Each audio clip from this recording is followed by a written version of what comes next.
Hi, this is Dave Lefkowitz. You're listening to UNC Radio, uncradio.com. Played a couple of songs there in honor of President's Day, which is this Monday. We heard James Brown, Funky President, from the Startime collection, and then before that, Randy Newman from the Good Old Boys collection, Mr. President, Have Pity on the Working Man. Well, we have a hard-working woman on the phone with us in the Daverhood this morning.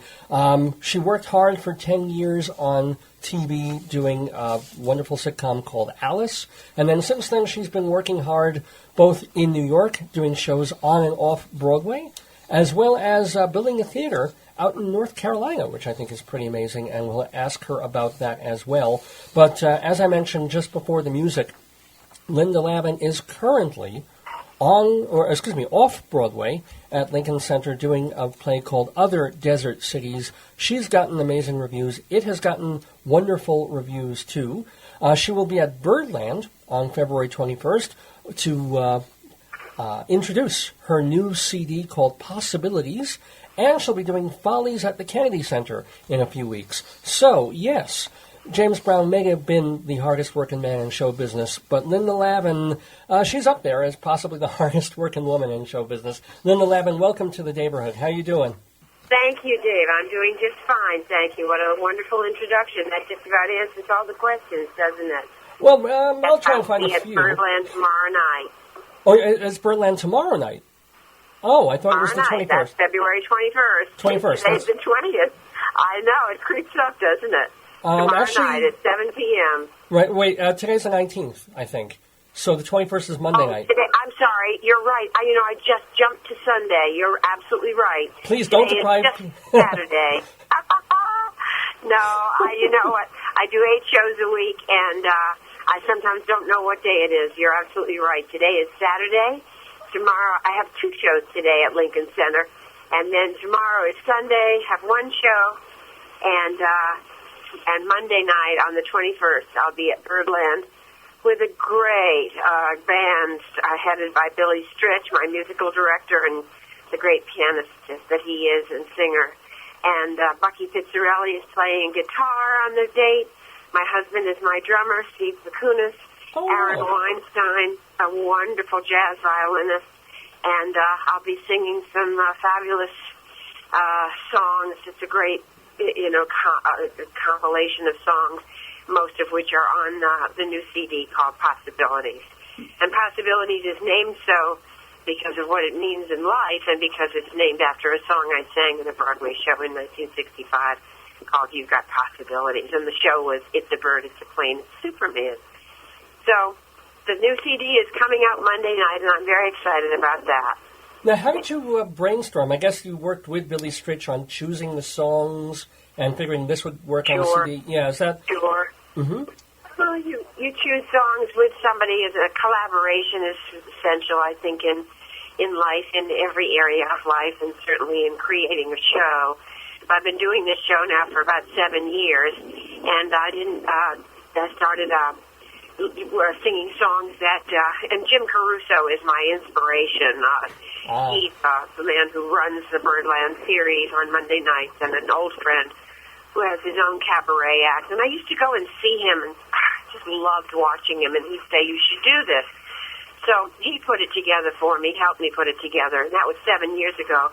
It's pretty much changed over the years because you do want to change material and put in new songs, but essentially I choose songs that speak about who I am and the songs I grew up with and the songs that I've sung over the course of my life in shows or just at home in my own living room, I love doing material that expresses who I am and entertains and connects with people.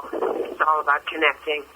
So we unfortunately don't have the CD with us here. It's not out yet officially, but what are some of the other tunes on your new CD, Possibilities? I sing It Might As Well Be Spring. I sing Small Hotel.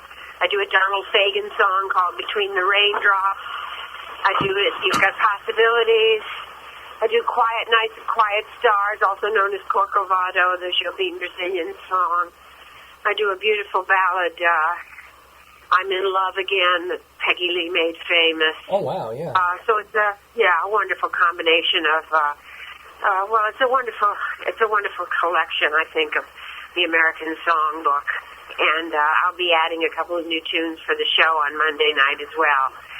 So it's going to be, and the CD is all ready to go. So very soon it will be out, and your audience can go to iTunes and CD Baby and Amazon and all of that. Yes, it's being distributed by a company called Shikaboom. Oh yeah, Ghostlight recording company.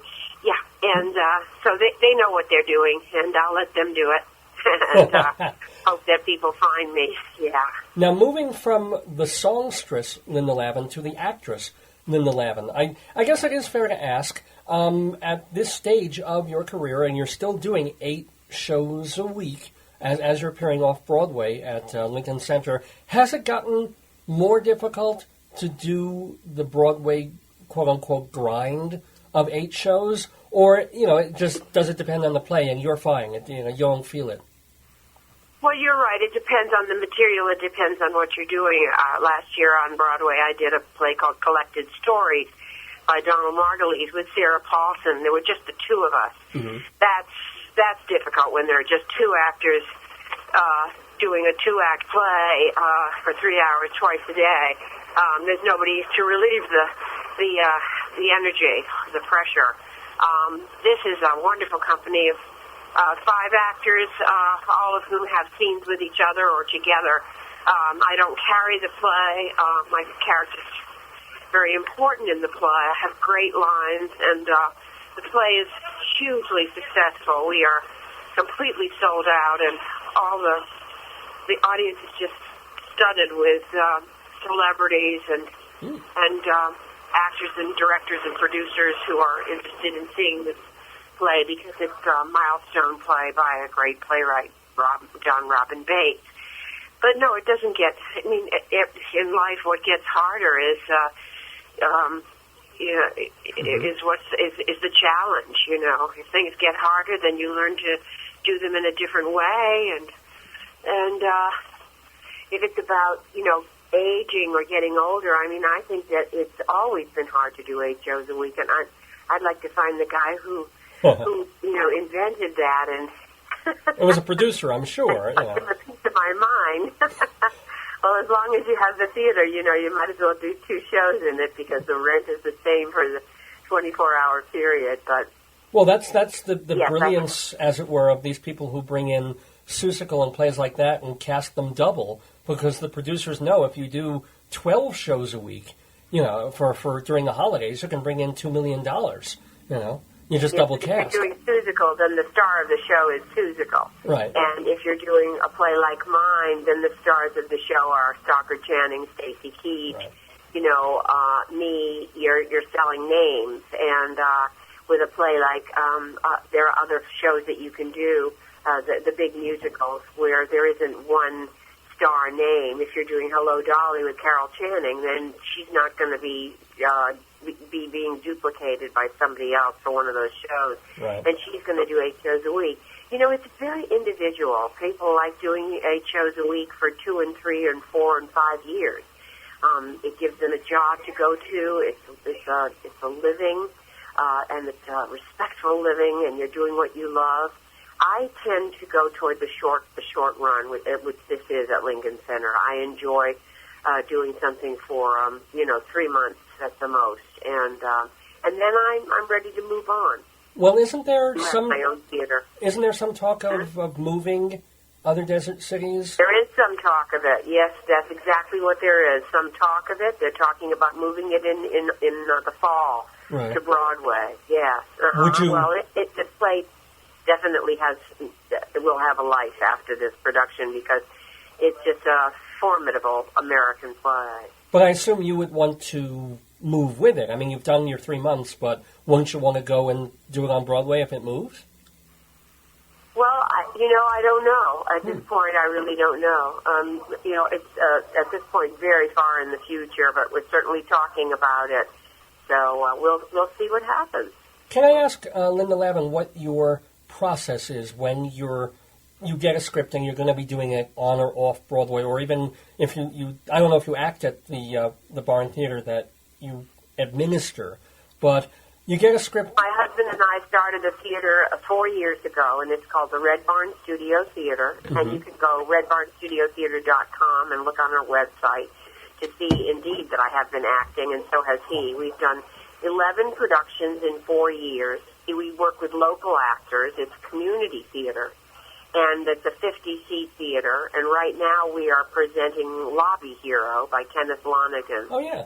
And my husband, Steve, just directed before that play, and before that he directed Proof, which is now out as a movie. We opened with Doubt, and he and I both acted in that, and then did Collected Stories and a number of other plays. And yes, I do act in them, or I direct them, or I do the costumes, and he directs or acts and does all the sets. He designs and builds all the sets. So it's our little mom-and-pop theater, and the process, to answer your question, sure, is the same no matter what the venue is, whether you're off or on Broadway or in a community theater. The process is to read the script and see if it moves you enough to want to do it and participate in it. And then you show up for rehearsal and you learn the lines and you communicate and collaborate with the other players and the director and the designer, and you find the life of the people on the stage, and that's how you create the storytelling of a play. Yeah, I know. Yeah, I was looking at more of also the personal process in the sense of, are you one of those people who have to get all the lines down first, and then you start infusing it with character, or do you start to sort of get a sense of the lines, get up on your feet, figure out who the character is, and the memorization sort of comes as part of that? The second one is pretty much the way I go. The second one that you mentioned, I don't learn the lines up front. I learn them gradually and connect the lines with the behavior of the character, and the behavior comes out of the understanding of the character and what this person does or wants, or who this person is connecting with, and it's a process that is teachable. But right now, in a short, interview, that's about as much I think as I can say about what the process is. It's very different with each group of people you work with. It's different with each piece of material. I don't have one way of working. That way will change depending on the demands of the part and the play. But pretty much, I never go into a piece with the lines already learned. When you do a film and you only have one day to shoot, or not very much rehearsal, mm-hmm. you do go in with your lines learned, absolutely, because there's no time to learn lines. So pretty much everybody comes to the set to shoot a scene with their lines learned. In the theater, you have the luxury of a longer rehearsal period. Sure. And when you're working on a new play, and the playwright is right there in the room, those lines could change and be rewritten at any given moment. So there's all that flexibility and challenge, too. Now, one of the questions that I like to ask people who've been very deeply involved in television is, especially when you were on Alice for all those seasons, did that subsume your whole life? I mean, were you from, like, Monday morning up through Sunday afternoon, did you have no life outside television, or was it structured so that at night you could have, like a regular working person, a life? Well, that's a great question. When you do a half-hour sitcom, mm-hmm. you have much more of a life than people who do a full-hour drama, which is a 16-hour day from the time you leave the home till the time you get back home. When you're shooting, literally, you're shooting a movie all day long, and when you do a half hour, you're doing a one-act play. It's 22 minutes long. You start the show usually on a Tuesday. You rehearse it. And by Friday, they bring the camera crew in, and you rehearse with the cameras.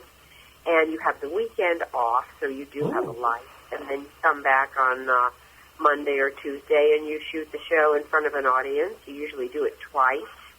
And then they edit the show, and then you go on to do the next script the next day, sometimes depending upon how close you are as a company and how it becomes easier over a 9-year period is what Alice was on for 9 years. After a while, you can do it quicker. So you can get a day off in the middle of the week and have your weekends. And we did a half-hour show in 4 days, and it's because of the skill of the company, the actors, the directors, the technicians. That you're not changing sets or settings all day long. You've got one set. In this case, the diner, you've got one set. It's Alice's house. You've got another set. There aren't that many locations to have to move to. So you pretty much know who you are and where you are.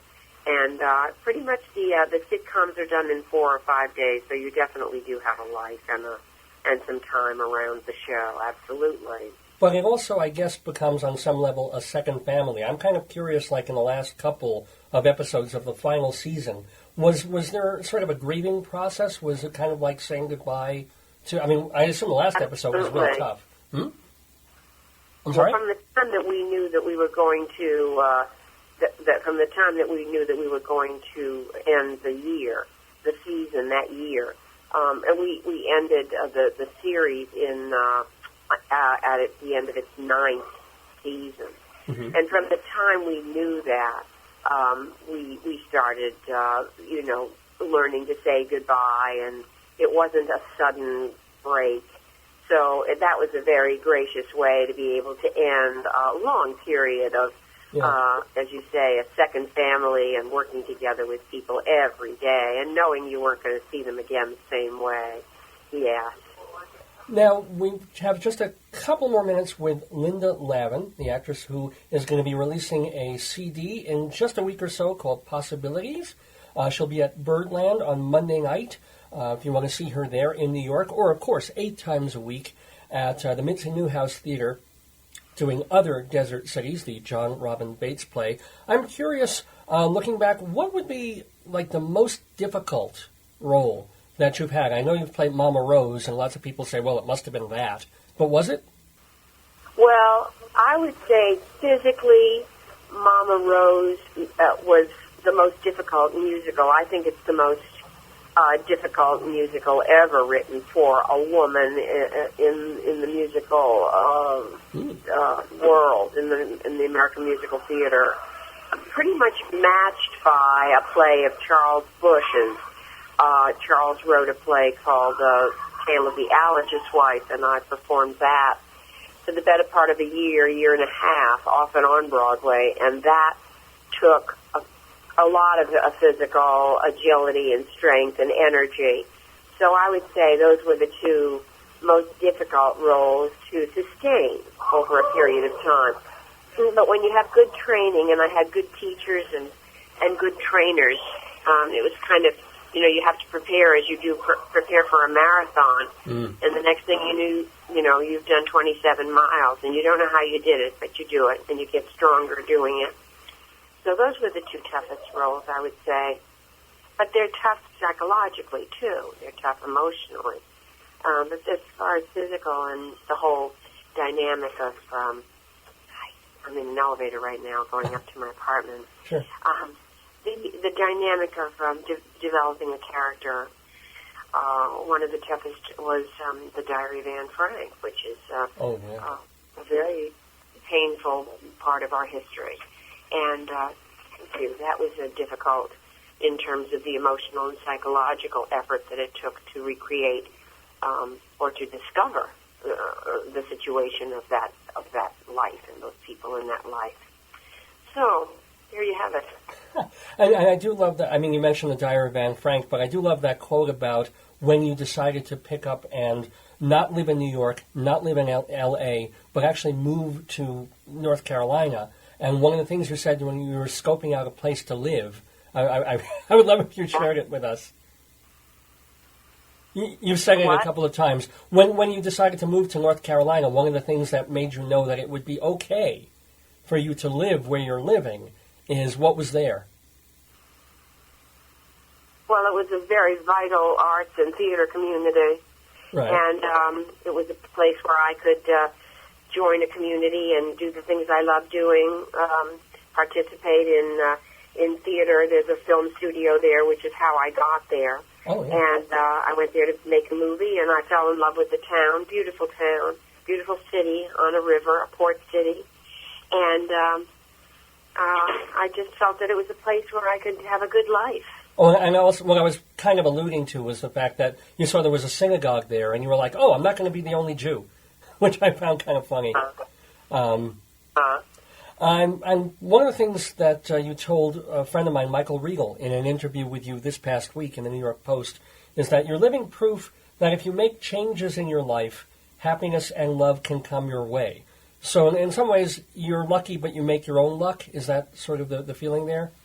Well, I took chances, and I had faith, but I worked very hard on that.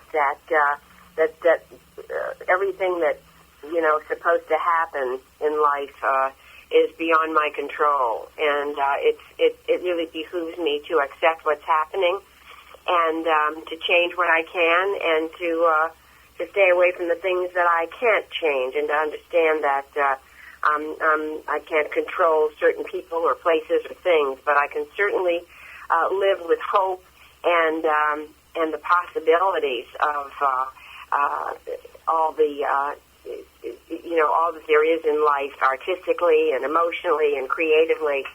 So I tend to embrace change and the people who come along who teach me how to live. So it's all possible, I think, and I have become much more serene, and I'm happier than I ever was as I accept reality in life. And the reality is, from where I'm standing right now, is very, very good.